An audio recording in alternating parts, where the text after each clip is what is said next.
Hi guys, I'm Tyler and you're watching the TJS Bass channel. Today I am just going to run you down the top 5 reasons as to why you should be interested in the Fender Vintera range of basses. So I put out a video yesterday about the Vintera range and ran through all the specs in detail, but this is going to be a short, sweet video of the main features that you're going to get on the Vintera range over other basses in Fender's range, and let's just get straight into that and go through it.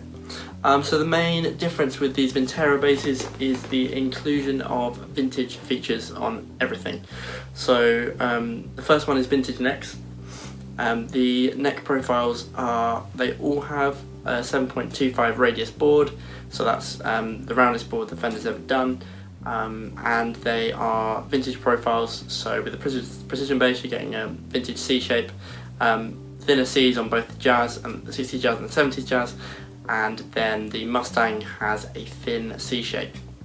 Only thing you're not getting is a rosewood fingerboard because they're made in Mexico.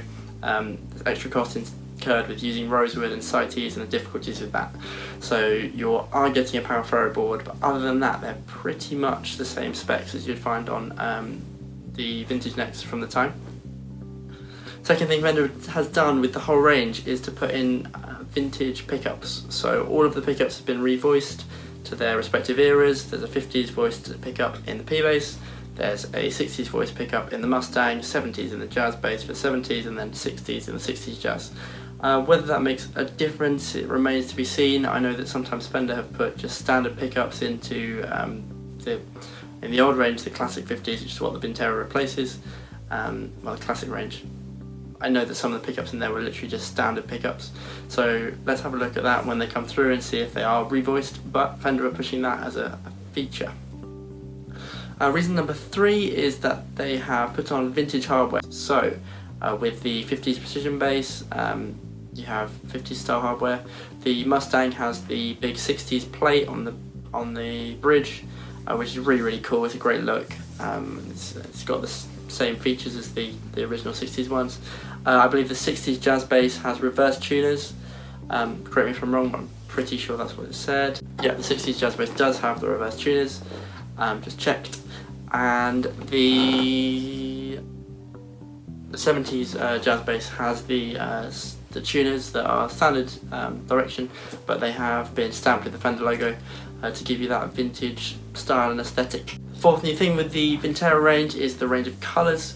There's some really cool colours going on with this range. It's really nice to see something a bit fresher, and so they've actually kind of abandoned all standard colours, which is really nice and something quite fresh and cool.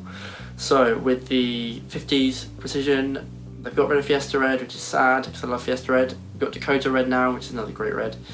Seafoam Green, and then the final is Vintage Blonde. Not so keen on the look of the Vintage Blonde, but it's not too bad. Onto the 60s Jazz bass, you've got Finest Gold, which I think looks awesome. We've got Daphne Blue, which I think is also a great colour, and then Sunburst, which I don't really like Sunburst, but it's fine, totally cool, what you'd expect. The 70s Jazz bass, you are getting an aged natural colour, which I don't like the look of. I think it looks yellow and rubbish, to be honest, but let's see how it comes out in the flesh. We're also getting Inca Silver, which is a really cool colour. That's fresh and quite new. And then the Sunburst again on the 70s. Not bad choice of colours there, something different at least. And then on the Mustang we're getting Fiesta Red, which I think is going to be a struggle for me not to buy one of those because they look cool. I love Fiesta Red. We're getting Seafoam Green again, and we're also getting a Sunburst again. And then the last thing about these basses, reason number 5 to be looking at these, is that they are as close to vintage as you'll get without going to the custom shop. These are very much looking like vintage reissue basses, and that's probably the cheapest way you're going to get a bass that has these kind of features in the Fender range. I know the American original series do take a lot of the American traditional features, but then they slightly modernise them. Whereas these are going to be straight down the line vintage instruments made for the modern day. The only thing you're not going to be getting with these is a nice nitro finish, so it's going to be poly finishes which don't age as well and don't start to look as cool and won't give you that vintage feel as much. But if you're after the feel of a vintage Fender, if you want to tour a lot or gig a lot with a Fender that feels vintage, but you don't want to incur the costs or the dangers of using a more expensive bass, these are going to be the basses for you.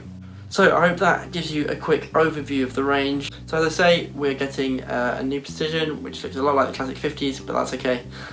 They're really good basses. We're getting Mustang, which I think is going to be a massive hit. Really, really cool. Loving the colours on that. I think it's going to be quite a hit, like the reissue, the Japanese reissues from the mid 2000s.